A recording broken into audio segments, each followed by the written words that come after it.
بسم الله الرحمن الرحیم. به نام خداوند بی اندازه مهربان نهایت بارش.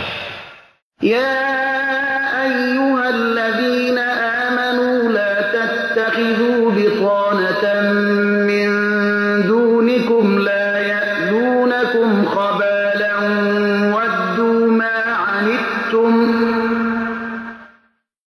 ودوا ما عنتم قد بدت البغضاء من أفواههم وما تخفي صدورهم أكبر قد بينا لكم الآيات إن كنتم تعقلون. ای مؤمنان، از غیر خودتان دوست همراز نگیرید که در خرابکاری به شما کوتاهی نمی کنند، رنج شما را دوست دارند. واقعا بغض از گفتار دهانشان آشکار است، ولی آنچه را دلهایشان پنهان می کند بزرگتر است. حقا که ما برای شما آیات را بیان کردیم اگر خردمند هستید.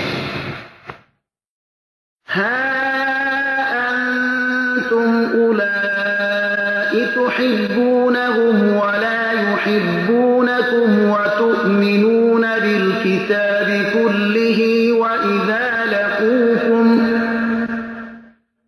وإذا لقوكم قالوا آمنا وإذا خلوا عضوا عليكم الأنامل من الغيظ قل موتوا بغيظكم إن الله عليم بذات الصدور.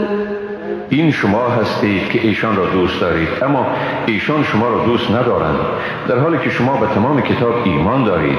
هنگامی که شما را ملاقات کنند میگویند ما ایمان آوردیم، اما وقتی که تنها میشوند از خشم بر شما سرانگشتان خود را میگزند.